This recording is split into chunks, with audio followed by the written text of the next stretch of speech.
مزہ پایا جو انگاروں پہ حبشی سے کوئی پوچھے. انگاروں پہ لٹائے ہوئے ہیں اور پوچھ رہے ہیں سلام چھڑ دو، اور میں کلمہ نہیں چھڑنا. مزہ پایا جو انگاروں پہ حبشی سے کوئی پوچھے. ارے جو ملتی ہے محبت میں سزائیں کتنی پیاری ہیں. جو ملتی ہے محبت میں سزائیں کتنی پیاری ہیں. اور اگر بس میں ہم مر جائیں وہاں انہی کے قدموں میں. حضور میرے حج فی موضوع کی بارگاہ ہے. ایک پچھلے سال کا ایک واقعہ ہے. ایک بچہ تھا جو عرب کے ایک ملک سے آیا اور غیر قانونی طور پر مدینے میں رہ رہا تھا. شرطوں نے اسے پکڑا اور لے کے جا رہے ہیں. اس نے کہا کہ مجھے حضور کی بارگاہ میں سلام تو پیش کرنا، تو مجھے لے کے جا رہے ہو مگر سلام تو پیش کر لینے دو. اس نے کہا نہیں، اب تمہیں بڑی ملک ڈپورٹ کر دیں. اس نے کہا یار ایک سلام آخری پیش کر لینا، تو تمہارا کیا چاہتا ہے؟ وہ سارا قطار ہو رہا ہے، ہچکیاں بندی ہوئی ہیں. اب جب اس کو سلام پیش کرنے دیا گیا نا، بڑے اختصار سے واقعہ پیش کرنے لگا ہوں. سلام پیش کرنے دیا گیا نا تو حضور کی بارگاہ میں متوجہ ہو کہتا ہے یا رسول اللہ آپ کے ساتھ میرا معاہدہ ہوا تھا کہ مجھے آپ جانے نہیں دیں گے. اگر آپ آج بھیج رہے ہیں تو یا پھر سانس لینے میں باقی اپنے ملک میں واپس نہیں جاؤں گا. اور ان لوگوں نے دیکھا کہ چند ہی لمحوں میں وہیں اس کا سانس اکھڑ گیا اور وہیں وہ گر گیا. انہوں نے ٹھڈا مارا، اٹھایا، انہوں نے دیکھا یہ تو سانس ہی چلا گیا ہے، سانس ہی پھڑ چکا ہے. شاید شعر سنیے گا کہ اگر بس میں ہم مر جائیں وہاں انہی کے قدموں میں. اگر بس میں ہم مر جائیں وہاں انہی کے قدموں میں. ارے جو ملتی ہے محبت میں سزائیں کتنی پیاری ہیں. ستارے رشک کرتے ہیں فضائیں کتنی پیاری ہیں. اور اس شعر کا آخری شعر پڑھ، اس کلام کا آخری شعر پڑھ کے اپنے موضوع پر آتا ہوں. بیٹھے ہیں گدا بن کے شہنشاہ بھی زمانے کے. بیٹھے ہیں گدا بن کے شہنشاہ بھی زمانے کے. ارے آقا کے فقیروں کی ادائیں کتنی پیاری ہیں. فرشتے رشک کرتے ہیں فضائیں کتنی پیاری ہیں.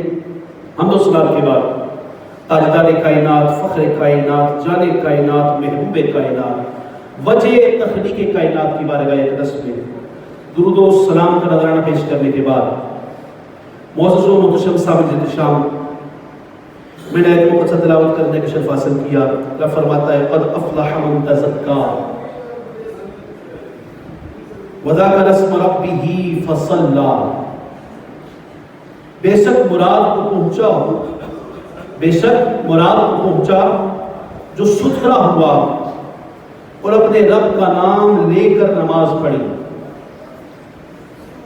آج کا دن عید کا دن ہے، اللہ کے فضل و کرم کا دن ہے، اس کے لطف و احسان کا دن ہے کہ پورا ماہ اس کی رضا پر گزارنے کے بعد، پورا ماہ اس کی بخشش طلب کرنے کے بعد. عام روٹین ایسی نہیں ہوتی. عام روٹین میں آپ صبح کے وقت اپنے فرض فجر پڑھ کے گئی آپ اپنی مرضی سے اٹھتے ہیں. عام روٹین یہ نہیں ہوتی، مگر سحری کے وقت اٹھنا اور افطار کے وقت مخصوص اس ٹائم میں بیٹھ کر اس سے دعائیں کرنا یہ اس کی رضا کے لیے تھا اور حضور کی فراہمی کے مطابق تھا. تو پورا ماہ نمازوں کو باجماعت ادا کرنا، نمازوں کی پابندی کرنا، افطار کے وقت مشغول رہنا، سحری کے وقت مشغول رہنا، پورا ماہ جو ہے اس کی رضا میں گزارنا. اور اس پورے ماہ کو گزارنے کے بعد آج کا دن انعام کا دن ہے. رات جو گزری ہے جسے آپ چاند رات کہتے ہیں اسے لیلۃ الجائزہ بھی کہا جاتا ہے. لیلۃ الجائزہ سے مراد یہ ہے کہ جس رات اللہ رب العزت کی بارگاہ میں آپ کے سارے ماہ کے اعمال پیش کیے جاتے ہیں، وہ دیکھتا ہے کہ کس نے میری رضا پہ چل کے مجھے راضی کیا ہے. حضور نبی رحمت شفیع معظم حضرت سیدنا عبداللہ ابن عباس سے ایک طویل حدیث روایت ہے جس کا خلاصہ یہ ہے کہ آقا کریم صلی اللہ علیہ وآلہ وسلم نے ارشاد فرمایا کہ اللہ تعالیٰ آج کے روز یعنی عید کے دن عام اعلان فرماتا ہے. اللہ رب العزت آج کے دن عام اعلان فرماتا ہے کہ اے میرے بندو جو سوال کرنا ہے کرو, جو مجھ سے مانگنا ہے مانگو, اس کو میں پورا کروں گا.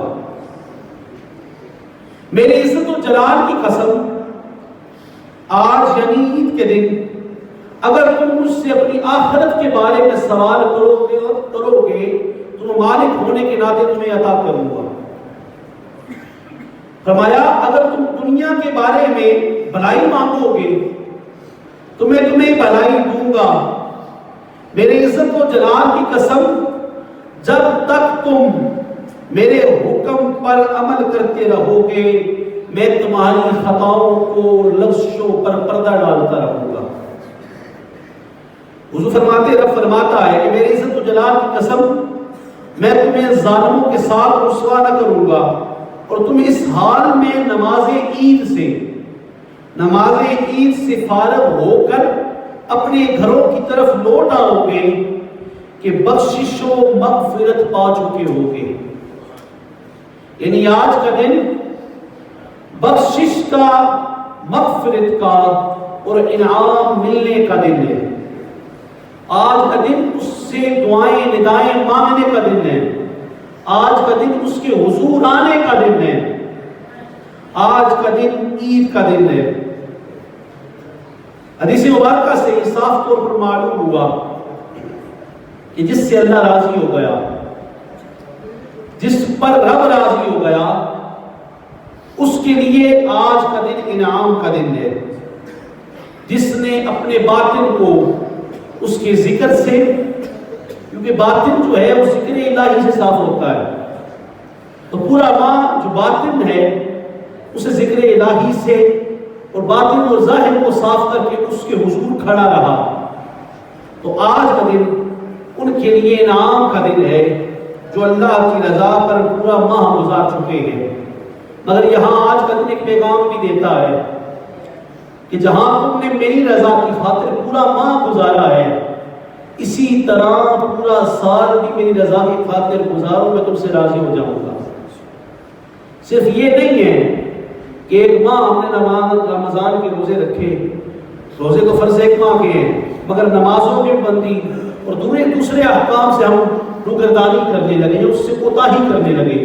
تو جس طرح اس ماہ میں ہم نے کوتاہی نہیں کی, ہم کوشش کرتے رہے کہ نماز پڑھیں, ہر ممکن پڑھیں, ثواب ہے تو پورا سال نماز پڑھنے کا بھی ثواب ہے, تو کوشش کریں اس کے احکام کی طرف آئیں. اب فرماتا ہے قد افلح من تزکا وذکر اسم ربہ فصلی, بے شک مراد کو پہنچا جو ستھرا ہوا, صاف ہوا اور اپنے رب کا نام لے کر نماز پڑھی. یعنی وہ مسلمان کامیاب ہوا جس نے تزکیہ نفس کیا, یعنی اپنے آپ پر کنٹرول کیا, اپنے دل کو ہر غیر بات سے نکال کر اس کی رضا کی طرف تائید کی, اس کی رضا کی طرف لایا. حضرت انس بن مالک رضی اللہ تعالیٰ عنہ روایت کرتے ہیں کہ ایک مرتبہ عید کے دن محبوب خدا صلی اللہ علیہ وآلہ وسلم نماز عید کے لیے شانہ رحمت سے باہر تشریف لائے. حضور اپنے گھر سے باہر تشریف فرما ہوئے, راستے میں چند بچے کھیل رہے ہیں اور ایک بچہ بڑا غمزدہ تھا. سرکار مدینہ روح کر مسینہ نے اسے دیکھا. اب بچہ رو رہا ہے, زاروں قطار رو رہا ہے, میلے کپڑے ہیں, حالت بری ہوئی ہے. حضور پاس گئے, حضور نے اسے سینے لگایا. وہ غریبوں کے ملجا, یتیموں کے ماں باپ, حضور نے اس غریب کو سینے لگایا اور سینے لگا کے پوچھا یہ سارے کھیل رہے ہیں, تو کیوں روتا ہے؟ تو اس نے عرض کیا رسول اللہ, اس نے ابھی حضور کو پہچانا نہیں ہے. اس نے کہا حضور مجھے نہیں پتا آپ کون ہیں, مگر میرا باپ جو ہے, میرے باپ جو ہیں اور رسول اللہ صلی اللہ علیہ وسلم کے ساتھ جنگ میں شہید ہو گئے. اب وہ شہید ہو گئے ہیں، اس کے بعد میرا کوئی نہیں ہے، اور میرے کپڑے جو ہیں وہ میلے ہیں، آپ دیکھ رہے ہیں میرے گھر میں کپڑا بھی کوئی نہیں، میری ماں نے دوسری شادی کر لی ہے، میری دیکھ بھال کرنے والا کوئی نہیں ہے، سب نے نئے کپڑے پہنے۔ اگر میرا باپ ہوتا تو کاش میرا باپ ہوتا تو میں بھی آج نئے کپڑے پہنتا۔ تو حضور نے انہیں اسے دیکھا تو حضور نے فرمایا جس کا کوئی نہیں میں تو ہوں نا۔ حضور نے اسے اٹھایا، فرمایا کہ تم پسند نہیں کرتے کہ محمد رسول اللہ تمہارے باپ ہوں، اما عائشہ جو سیدہ عائشہ ہے وہ تمہاری ماں ہوں، یا رسول اللہ اس سے بڑی بات کیا ہو سکتی؟ پہچان گیا، اس نے کہا اس سے بڑی بات کیا ہو سکتی ہے؟ حضور نے اس کو لیا اور گھر لے گئے، اس کو نہلایا، نہلانے کے بعد اسے نئے کپڑے پہنائے۔ حضرت حسن حسین کے حسنین کریمین نے سوٹ منگوایا، حسنین حضرت سیدنا حسن کا تھا یا سیدنا حسین کا تھا، سوٹ منگوایا، اور وہ سوٹ اس بچے کو پہنایا، اس یتیم بچے کو، اور حضور نے اس یتیم بچے کو ہمراہ لے کر آپ جو ہے وہ عیدگاہ کی طرف تشریف فرما ہوئے۔ ان کے نثار کوئی کیسے ہی رنجمے ہو، جب یاد آ گئے ہیں سب غم بلا دیے۔ تو حضور نے یتیم سے پیار فرمایا ہے، اور اس دن حضور نے یہ پیغام دیا ہے کہ جہاں تم اپنے کپڑوں میں اپنے اہتمام کا خیال رکھتے ہو، وہاں یہ بھی دیکھنا تمہارے ساتھ موجود مسلمان کسی اذیت میں تو نہیں، تمہارے ساتھ موجود مسلمان یا تمہارے پڑوس میں موجود مسلمان کسی اذیت میں تو نہیں، اس کا ساتھ بھی آج کے دن تمہیں دینا ہے۔ اس حدیث سے یہ پیغام ملتا ہے۔ حضرات محترم، حضرت انس فرماتے ہیں جس دن کوئی گناہ سرزد نہ ہو وہ دن مومن کے لیے عید کا دن ہوتا ہے۔ ویسے تو عید کا دن ملا ہے تو فطر عید الاضحیٰ، مگر جس دن کوئی گناہ سرزد نہ ہو مومن کے لیے وہ دن بھی عید کا دن ہے۔ بلکہ سنیے، فرمایا جس دن ایمان کے ساتھ دنیا سے اخروی سفر ہوگا وہ دن مومن کے لیے حقیقی عید کا دن ہوگا۔ تاریخ شاہد ہے کہ ماضی میں بھی ایسا ہوا ہے، ہر قوم نے اپنے تہوار منائے ہیں، خوشیاں منائی ہیں، خوشیوں کا اہتمام کیا ہے، مگر خوشیوں کا اہتمام کرتے ہوئے ان قوموں نے غلام کاری بھی کی ہے، غلط فعل بھی کیے اس خوشی کی خوشی میں، پارٹیز کے نام پر جس طرح بھی ترتیبات ہوئی، مگر اسلام کو درس دیتا ہے، اسلام وہ پرامن دین ہے، وہ خوشیوں والا دین ہے، اس نے اس دن بھی گناہوں سے محفوظ رکھا ہے، ہر اپنے ماننے والوں کو ہر قسم کے گناہ سے روکا ہے۔ عید کا دن تو کثرت سے اللہ کو یاد کرنے کے دن ہے۔ سنیے، قرآن فرماتا ہے وَلَئِن شَكَرْتُمْ لَأَزِيدَنَّكُمْ وَلَئِن كَفَرْتُمْ إِنَّ عَذَابِي لَشَدِيدٌ۔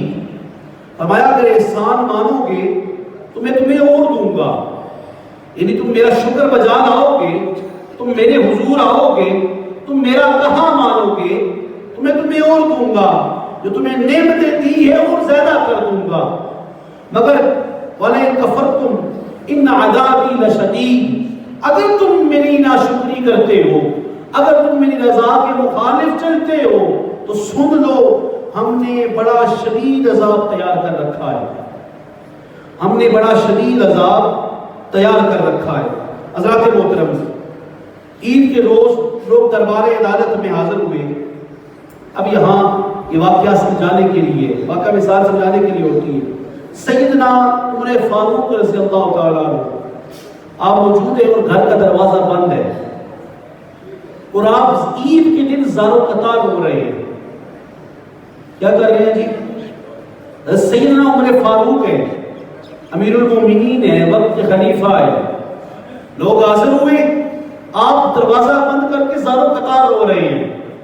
لوگوں نے حیران ہو کر سوال کیا، حضور سمجھ نہیں آئی، یا خلیفۃ المسلمین آج تو عید کا دن ہے، آج تو انعام کا دن ہے، آج تو خوشیوں کا دن ہے، آپ عید کے دن وہ کیسے رہے ہیں؟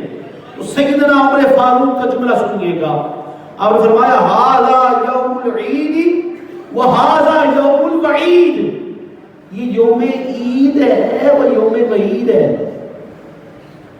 فرمایا خوشیوں کا دن تو اس کے لیے ہے جس کی نمازیں، جس کی عبادتیں اللہ کے ہاں قبول ہو گئی ہیں، مگر عمر اس بات پر پریشان ہے کہ اگر نمازیں قبول نہ ہوئی تو کیا بنے گا۔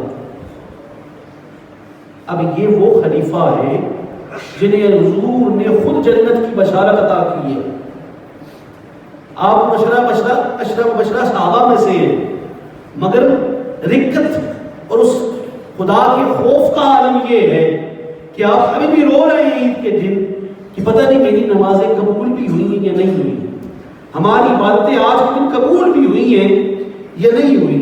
تو آج کا دن جو ہے وہ اللہ کی رضا کا دن ہے۔ سرچشمہ ولایت حضرت امیر المومنین حضرت مولا کائنات حضرت علی کرم اللہ وجہ الکریم عید کے دن جو کہ بھوسے کی بنی ہوئی روٹی تناول فرما رہے تھے، تو ایک شخص آیا۔ اب طریقے صحابہ سے ہمیں سبق ملتا ہے، یہ واقعات صحابہ بیان کرنے کا مقصد یہ ہے کہ ان سے سبق ملتا ہے اور ہمیں سبق لینا چاہیے کہ میرے حضور کے صحابہ اتنا انعام ہونے کے باوجود ان پر کیفیتیں کیا تھیں، اور ہمیں سبق یہ لینا چاہیے کہ ان کی سیرت مطہرہ سے ہمیں درس لینا چاہیے کہ اگر ان کی کیفیت تھی تو ہمیں زندگی کیسے گزارنی چاہیے۔ جن پر عشرہ مبشرہ کا ٹیگ لگ چکا ہے، جو عشرہ مبشرہ صحابہ میں سے جن کو حضور نے جنت کی بشارت دے دی ہے، وہ قرب خدا میں یہ عادت ہے، رکت خدا خوف خدا کا عالم یہ ہے کہ وہ ساروں کا تار چیخے داڑے مار کے رو رہے ہیں، تو ہم کس خشی میں یا کس وہم و گمان میں پھر رہے ہیں۔ ہمیں اپنے آپ پر غور کرنا چاہیے، میرے سمیت ہمیں اپنا خود احاطہ کرنا چاہیے۔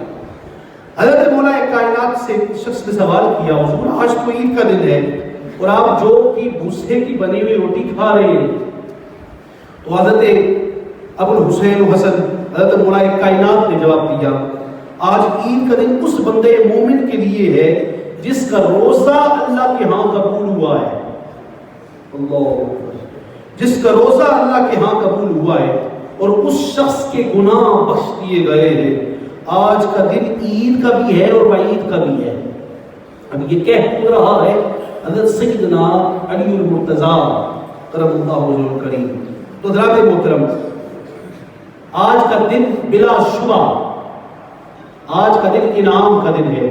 رب کے حضور آپ کے اعمال پیش کیے جاتے ہیں اور رب فرماتا ہے کہ اے میرے بندوں، تو نے میری رضا کے لیے پورا ماہ اپنے آپ کو بھوکا رکھا، میری رضا کے لیے سحر و افطار کیا، میری رضا کے لیے چلا، ہر حرام کاری سے بچا، زبان کی گندگی سے بچا، نفس کی گندگی سے بچا، ہر حرام کام کو سوچتے ہوئے یہ ذہن میں خیال کر رکھا کہ آج میں روزے میں ہوں اور میں نے اللہ کے حضور میرا یہ روزہ پیش ہونا ہے، کیونکہ روزے کا جو معاملہ ہے میں حدیث پیش کر چکا ہوں عید مبارک سے پہلے رمضان المقدس میں کہ روزے کا معاملہ بندے کا اللہ کے ساتھ ہے، روزے کا اجر اللہ رب العزت نے دینا ہے، باقی اعمال کا ثواب لکھا جا سکتا ہے مگر روزے کا اجر خود اللہ رب العزت کی ذات دینے والی ہے۔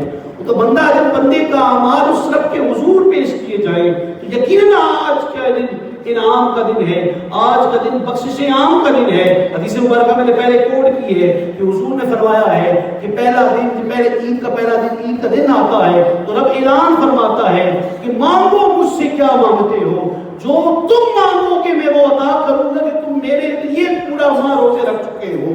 مگر ہاں آج عید کا دن، اس عید کے دن کو، برکتوں والے دن کو وعید کا دن نہ بنائیے گا۔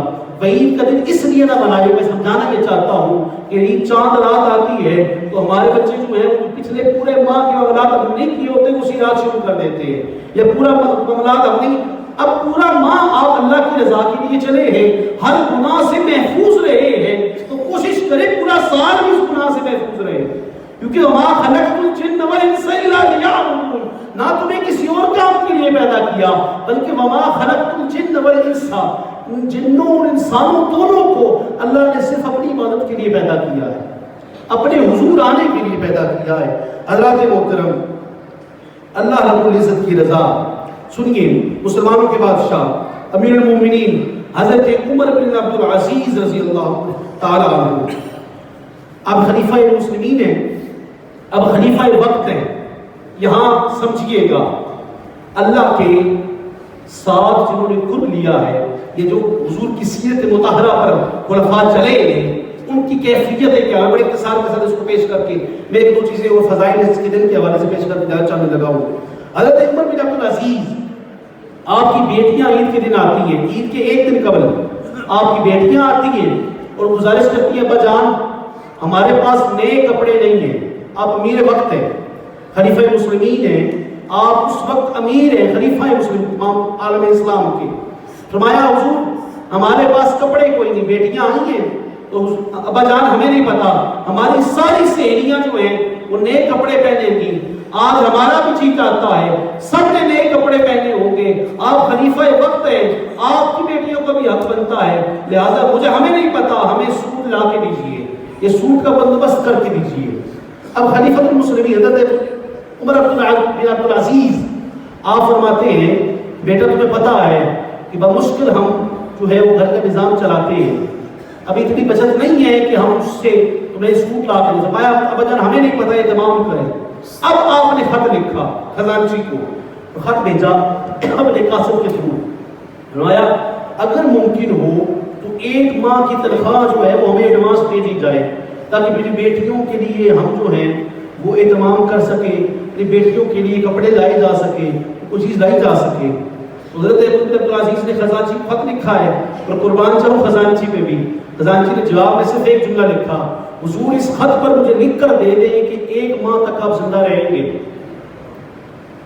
اگر آپ یہ لکھ کر دے دیتے ہیں، یہ گارنٹی دیتے ہیں تو حضور میں آپ کو رقم ارسال کر دیتا ہوں. اب حضرت عمر بن عبد العزیز کے پاس وہ خط آیا تو آپ رونے لگے، ہچکیاں بن گئی. فرمایا واہ مہربانی تمہاری کہ تم نے مجھے رضا سے اٹے سے بچا لیا. فرمایا بیٹیوں اگر تم اللہ کی رضا پر راضی ہو جاؤ تو اللہ کے ہاں اس کا بھی بڑا انعام ہے. یعنی تمہارے پاس وسائل نہیں ہیں مگر جو ہے اس پہ راضی ہو کے اس پہ راضی ہو جاؤ تو اللہ کے ہاں اس کا بڑا انعام ہے. تم عید کے دن نئے کپڑے نہ پہنا تو کچھ نہیں ہوگا. اب وقت کے شاہ کی یعنی خلیفۃ المسلمین کی بیٹیاں کہتی ہیں حضور ٹھیک ہے جیسے آپ فرما رہے ہیں ہم اللہ کی رضا پہ راضی ہیں. تو جہاں آج کا دن برکتوں کا دن ہے، یہ دن آج کا ہمیں پیغام بھی دیتا ہے کہ ہم اس کے حضور آئے، بلکہ جس طرح پورا ماہ ہم نے اس کے حضور گزارا ہے اسی طرح پوری زندگی بھی اس کے حضور گزارے.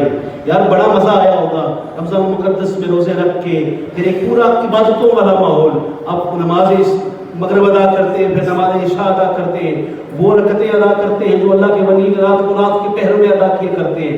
اب پوری رات آپ اس عبادت میں رہے، پھر آپ سحری میں اللہ کی رضا کے لیے اٹھے ہیں، سحری کا اہتمام کرنے کے بعد پھر فجر ادا کی. اب یہ پورا پروسیس جو ہے وہ عبادت میں گزر رہا ہے. ایک پورا جو ہے سلسلہ، پورا ماہ ایک سلسلہ رہتا ہے اور پورا واقعی بڑا مزہ آتا ہے.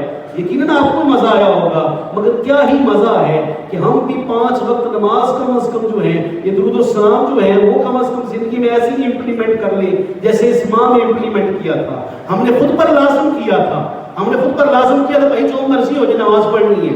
ہم نے خود پر یہ لازم کیا تھا کچھ بھی ہو جائے نماز مس نہیں ہونی چاہیے. تو اللہ کرے ہم اللہ کی اس دین پر ایسے آئیں، ہم پورا ایسے چلیں کہ پورا سال بھی ہم اپنے اوپر لازم کر لیں کہ جناب جو ہے وہ ہم نے نماز پڑھنی ہے. میں ایک حدیث مبارک کی نماز کے حوالے سے پیش کر کے میں اپنی آخری بات کر کے آج کا دن جو ہے بڑی برکتوں کا دن ہے. جہاں بڑی برکتوں کا دن ہے وہاں حضور نبی رحمت شفیع موصل کی کئی احادیث اس پر شاہد ہیں، اس کی فضائل پر. بلکہ حضور نے فرمایا سبحان اللہ و بحمدہ سبحان اللہ العظیم، اس نے 300 مرتبہ یہ پڑھا ہے. اللہ رب العزت اس کی قبر میں 1000 نور داخل کرے گا جب وہ مرے گا. اللہ تعالیٰ ہمیں اعمال صالحہ کی توفیق عطا فرمائے. وآخر دعوانا الحمدللہ رب العالمین. صفحے سیدھی کر لیجیے، یہ اسٹینڈ کا